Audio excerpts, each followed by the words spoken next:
All right, it is your number one fan radio inspiration 92.3 FM. Welcome to the show. If you're just joining us, this is still the tea break. My name is Okiki Oluwakindele, and before we went on the break on the for the world news, we did mention that we would have some guests in the studio with us when we came back at 12:30, and I'm glad to announce to you that our guests are indeed in the studio. All right, and today we want to talk about the enlarged prostate. I hope I pronounced that right. Yes, the enlarged prostate. Yes, and with us in the studio this morning from Mega Lifesciences, the product manager, we have Farm Utibe. Of course, so you're welcome to the show. You're welcome. And we also have with us in the studio Dr. Olukayode Yinka Oluyemi, who is a consultant urologist. You're welcome to the show, sir. Thank you very much. All right, gentlemen, you are welcome. And this particular program is powered by Prostacare. So let's I'll start with you, Uti. Let's talk a bit about what Mega Lifesciences is. Thank you. Good afternoon, everyone. Mega Lifesciences is a multinational pharmaceutical company. We are strongly a pharma company that believes in wellness, especially good health by yourself. So we advocate wellness, the total well-being of every Nigerian. So based on that, we are creating this awareness on enlarged prostate so that our Nigerians can know about this condition and what it does. So that's all. What our mantra is: good health by yourself from Mega Life Sciences. All right, so let's talk about how is Mega Life advancing wellness. What are some of the things that Mega Life is doing to advance wellness? All right, so first of all, just like what we are doing today, we create awareness on salient disease conditions that the common Nigerian man may not know is going through. And also what we do is various medical outreaches pan Nigeria, doing a lot of screening, a lot of tests, so that our people can know about their health conditions. And we also advocate management on how they can go about this. And also we have various products which takes care of them. So not just you knowing your status, we also have some pharmaceutical range of products that guarantees management of your well-being, thereby creating wellness. So it is both education, advocation, and product management. More of the product, the therapeutic management of what to do. Yes. All right, thank you very much, Uti. Now let's go into the meat of the matter, and I'll come over to you, Dr. Oluyemi. Now let's talk about the benign prostate cancer. Hyperplasia. Sorry, hyperplasia. Pardon me. All right, so let's talk about that. Let's talk about what exactly is. Let's start from the very beginning. What is the prostate? Okay, thank you very much. Yeah. The prostate is an organ in the body of a man. Every man does has a prostate, and if I may go a little bit into anatomy, it is located under the urinary bladder, inside the pelvis. Okay. It's at the neck of the bladder, surrounding the tube that drains urine out of the bladder. That's where it is located. So every male child has a prostate, and it grows with you as you grow in age. Okay. So that's the prostate. Every male. So it is only in men. Yes. Okay. So now let's talk about benign prostatic hyperplasia. What is that? What exactly is that? Well, from the name which we have coined to mean symptomatic benign prostatic enlargement, what that connotes is that, like I mentioned earlier on, this organ grows with you. Okay. And as a matter of fact, it may not give any symptoms. Okay. If you gather about 100 men who are 50 years and above in age, it's just about 20 to 25% of them that may have complaints arising from the prostate gland. So the condition we are discussing is the benign, or what we call the non-cancerous, the simple enlargement of this organ that gives symptoms. Okay, so that is the condition we are Benign prostatic we are creating hyperplasia. awareness about. Okay, and how common is this? Is it in Nigeria? Yes, with increasing consciousness of health-seeking behavior, we are beginning to make a lot more diagnosis of this condition. Okay. Okay, in the past, when people don't seek health as much as now, and when their lifestyle and job and business activities do not take them across the states and long distances, people could cope with many of these signs and symptoms without complaining. But in this day and age, especially among the working class, these signs and symptoms affect their quality of life, and so many of them now complain about them. So we are making more and more increasing diagnosis of this condition among Nigerian men. I mean, I love the fact that the awareness is going on, because with more awareness comes more education, and when there's more education, people can know their way around it or how to handle it. So what are the causes of this BPH? What are the causes? Is it hereditary, or it's something that just comes on you out of the blue? Is it a chance? Is it by luck? Or what are some of the causes of BPH? Well, we are all often familiar with causes in terms of infective organism, like a bacteria or a virus or a fungus. But BPH is not an infective disease condition. Okay. I mentioned earlier on that every man has a prostate gland. Okay. And as you grow, it grows with you. What happens in this condition is that in the affected men, the prostate in them have what we call embryonic reawakening. What that means in simple English is there is an over response, an exaggerated response to the normal hormones that coordinate its growth. So, and as a result, this organ grows much bigger in terms of sheer size, in terms of shape, what we call the median lobe, and also there is also increased tone. I can relate that tone to something like tension around the bladder neck. So when all these things are exaggerated, then they pose difficulty to the man being able to empty his bladder. So that is when the condition arises. So it's an interplay of all these factors that I've mentioned. So hereditary is not? Yes, there is a role for hereditary. Okay. In the sense that first degree relations, if you have this condition in your first degree relation, you have a fourfold risk of also having it. That's the role that hereditary plays in this kind of thing. Interesting. So is there a particular age range where men become more prone to this condition? I mentioned earlier on that it's about the age of 50 years and above. Okay.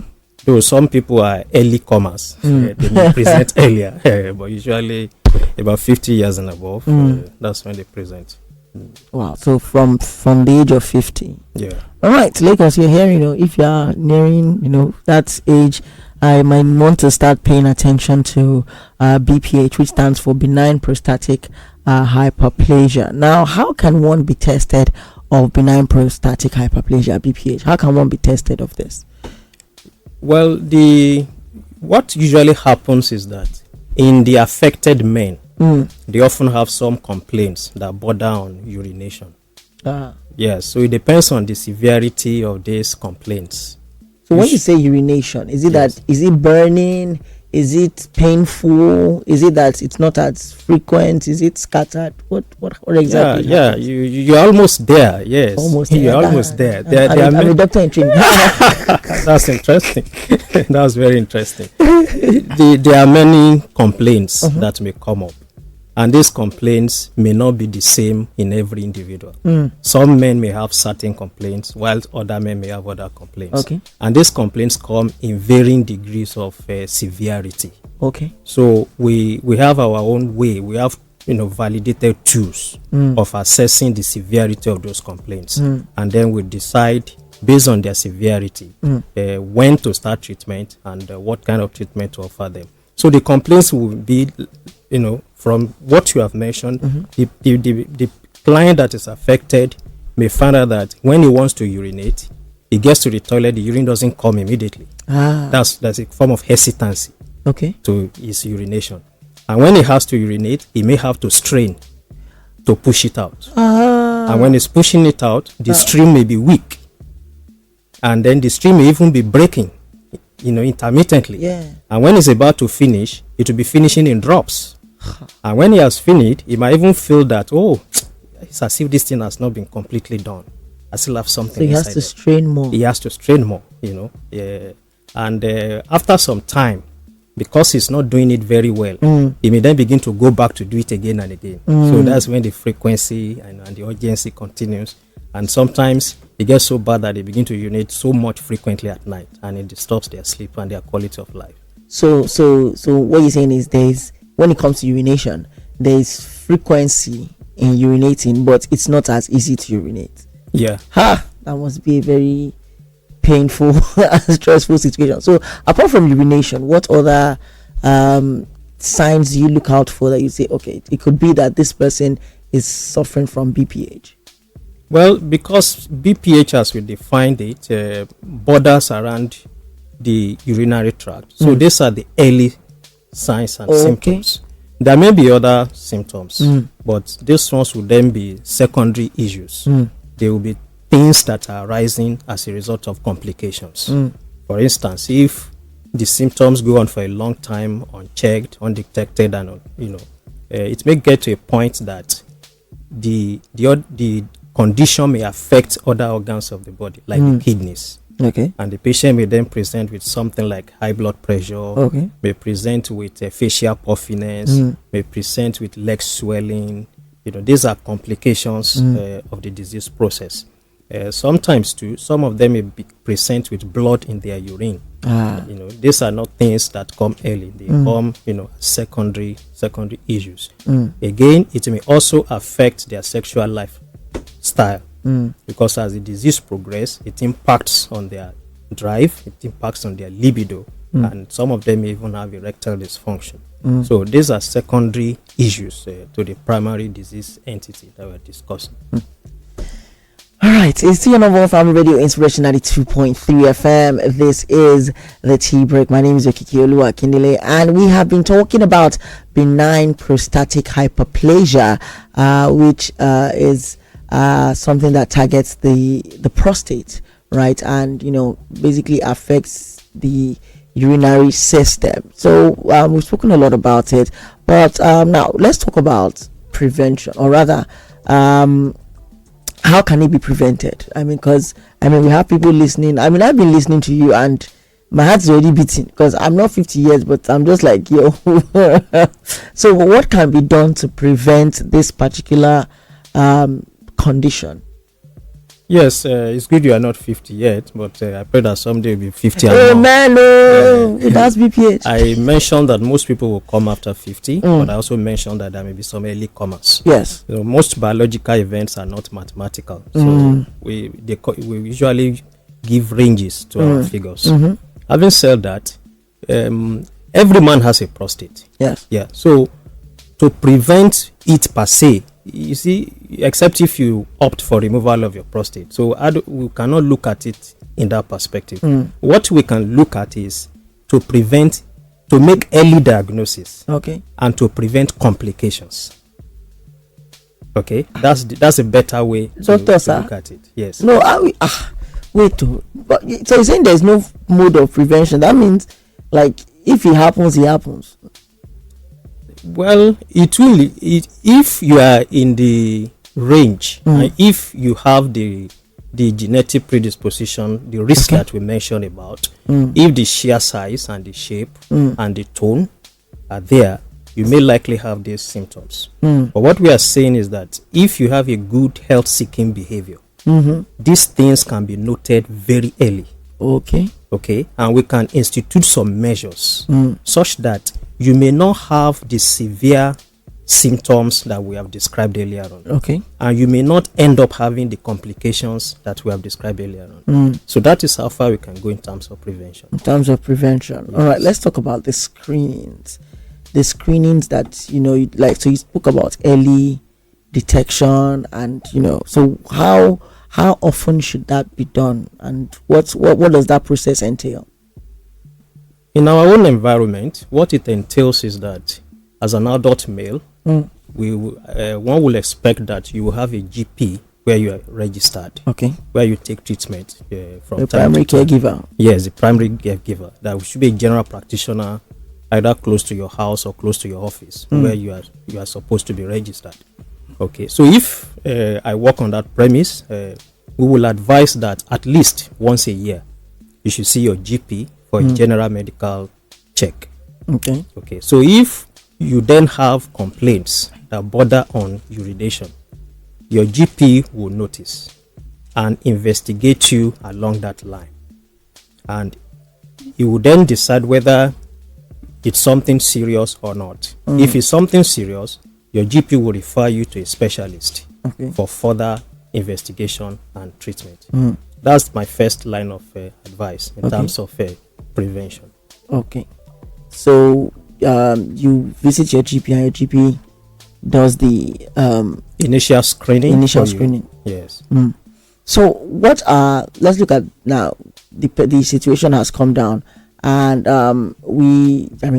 it has been noted that this person has BPH. Now let's talk about management. How can this particular situation be managed? What are the things that need to be done? Are we talking lifestyle changes? Are we talking about a total removal of the prostate? Or how do we manage a situation whereby a man has BPH? Yeah, I say you're always there. You seem to be interested in becoming a doctor this afternoon. Anyway, I must say that the management is not one cap fits all. Okay. One cap can never fit all. And this thing we call symptomatic benign enlargement of the prostate comes in different shades and in different severity. I mentioned earlier on that when we want to make a diagnosis, by the time you have been referred to the specialist, which is a urologist, we have to assess the severity of your symptoms. Okay. How severe are they? If the totality of your symptoms are mild to if they are very mild, we may offer you just lifestyle adjustment and active surveillance. We see you quite frequently. We advise you on your diet, give you dietary advice, your volume of fluid intake, especially to withdraw, to restrict fluid at night. Things that will make you more comfortable to be able to cope with it. But if your symptoms are moderate, that is when we may then institute some treatment. In addition to the lifestyle adjustment, we may then institute medical treatment. There are pharmacological agents that have been produced which can work on the prostate gland. I mentioned earlier on about the increased in the tone. There are agents that can reduce the tone in the prostate gland at the bladder neck. We have agents that can also help shrink the shear size of the prostate gland. So we can institute management with these medical therapies depending on the severity of your symptoms. So it's those who have failure of medical treatment or those who have very severe symptoms score with complications, then we may then have to institute surgical treatment. So the surgical one, is that taking it out? Yeah, if I may use your word, taking it out. All right. So Mr. Uti, you want to tell us about the free screening that is going on, the screening that happens at that Mega Life is offering. Please tell us a bit more about that. Okay, yes. As I said before, Mega Lifesciences, we advocate for awareness. So pan Nigeria, we run free screenings at different pharmacies. Because we believe pharmacies are the first point of call where you see most patients. Because the situation of Nigeria now, people first go to their pharmacy before they get to the doctor. AKA chemists. So we do free screenings at various pharmacies and outlets. And even some places where men gather. Like currently this week, we are running it at mechanic villages, at the mosque, at the churches. Currently, it's going on. So locate any center near you. So is it all type of screenings or just prostate? Benign prostate hyperplasia screenings. Yes. All right, Lagos, you've heard that. So you can you get more information as we go on. So, like you mentioned, it is World Benign Prostatic Hyperplasia Week. Yeah. So, let's know a bit about this year's campaign and the call to action for men. Okay. So, from Mega Lifesciences, first of all, we noticed that the issue about this condition is awareness. Okay. So we are trying to drive awareness, which one of these is this radio show. The other ones are having presentations and talk shows at men only gatherings, because we believe men are always shy to talk about their issues. Yes. Even at the pharmacies too, they will not open up. They will like, guy, can I see you at the side? So we don't actually open up. It's part of the man thing. The macho man, you know. Yes, it's the macho-ness. So based on that, we are strategic in ensuring that we locate men gatherings. So that's why the mosque, those mechanic villages, and even fellowships that have to do with men. So we are ensuring we get to those places and create awareness. Then alongside those awareness are now free screenings going on to ensure that people know their status, know their risk factor, their risk level. So, and what happens is that after the test, if your result is beyond moderate, it's going to severe, we refer you to the doctor. We have a referral note which you take to the hospital for further commencement, which we call mandate. Have a date with your healthcare provider. Mandate, yeah. I love it. I love it. So, doctor, now as a consultant urologist, what do you think can be done to improve the awareness of benign prostatic hyperplasia in Nigeria? Well, creating awareness is a very important step in the right direction, because many people sometimes they feel that these signs and symptoms are just part of aging. They say they just see it as that's the man. That's the man in me now. Yes. My father used to have it, my grandfather, so they don't think it's a treatable health condition. So awareness is very important in this kind of thing. Then again, I'm happy now that the National Health Insurance Scheme has now become an act. And very soon, every Nigerian will be enlisted, and you have a place to go very frequently without you paying out of pocket. So if this is, if this starts working well, then a lot more people will be able to undergo frequent screening without having to pay out of pocket. So all these steps will help us to diagnose men with this condition much more earlier, such that we can institute some interventions before complications set up. All right, thank you very much, doctor. So let me ask you now, in your experience, what is the worst case scenario? Because I think many times, like Fabuti said, men especially do not like to go to the hospitals, especially unless like they can't move, unless it's gotten to the baddest of the baddest, as so to speak. So what is the worst case scenario that can happen with BPH? Because I think it's only when you tell people the worst case scenario that they are willing to make a move. So what's the worst case scenario that can happen when it comes to BPH? Well, usually we don't encourage that you should get to the worst case scenario before they come, because the earlier the better. Things are better sorted out when they come in the early stage. But having asked that question, the complications that often force men to come will include conditions like acute urinary retention. What that means is that the blockage is so serious that the man cannot pass urine at all. Wow. And that is extremely painful. The pain is better imagined. So when it gets that bad, usually they have no other option than to present. Again, some people may begin to pass blood. So it's a lot of embarrassment if you get to the toilet and you want to urinate. Instead of urine passing out, you are passing out blood. Again, that makes them come, in a jittery condition. So these are, emergency conditions that make them present, but these are very painful and very embarrassing conditions. We often don't want them to get to that point before they come.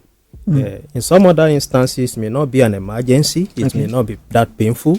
for those of them who have delayed for so long that the obstruction has impacted negatively on their kidneys. Some of them may then come with, features that may suggest that their kidneys have shut up. They may not be able to, they may have facial puffiness, their abdomen may be full, their legs may be swollen, generally they may be uncomfortable, some may be vomiting, unable to tolerate food. These are very bad, complications. Yeah, bad complications. We don't want things to get that bad before they present. But I mean, these things eventually, after some time, can lead to death, right? So it's better to just just early detection. Early detection is key. Sure, that's what we're advocating. Yes, early detection early is detection. what we're advocating for. All right, thank you very much, Doctor. Famwiti, do we have, if you want to get across to a Mega Life, because I mean, with what we've spoken about today, I'm sure people men would want to get themselves checked in their pharmacies, in their closest pharmacies, and where they meet and gather. So do we have contact? Yes. How people can reach out to Mega Life Wellness? Yes, we do. As I said before, Mega Lifesciences is in Nigeria. Though it's a multinational company in Nigeria. We're at number 6 Guinness Road, which is at Cocoa Road, which is Ochendo House at Ikeja. Okay. Yeah. So that's the physical address. Ochendo House. Just Google Mega Lifesciences. You will see the address come out at Ochendo House, number 6 Guinness Road, Cocoa Road. Then also you can have our numbers, or you can call 070-151-95931. So you help us take it again, but you take it a little bit slower this time. Let's go. For more info, it's 070-151-95931. Okay. Social media? Yes. Okay. Our website is www.ng.megawecare.com. Mega We Care. Yes. Okay. www.ng.megawecare.com. Then our Facebook handle for prostate health is Prostacare. Okay. Prostacare. Yes. Advocating prostate health. Prostacare. I love it. I love that name, Prostacare. Yes. All right. Instagram, Twitter? Yes, the same. In Instagram, it is Mega Main Hub. Mega Main Hub. Yeah. All right. Thank you very much, gentlemen, for coming to educate us today about benign prostatic hyperplasia. And I know that Lagos has heard you, and they will do the needful. Lagos, please do the needful. This thing is more or less like a silent killer, so to speak. But all right, we have to go. At the top of the hour, it will be time for the mixtape. It's Throwback Thursday, so they'll be taking you on a journey. You can also make a request. All right, so stick with us. Don't go anywhere. This is your number one family radio. We'll see you guys tomorrow at 11 a.m. on the On Air Book Club. God bless you. Have a lovely day. Goodbye.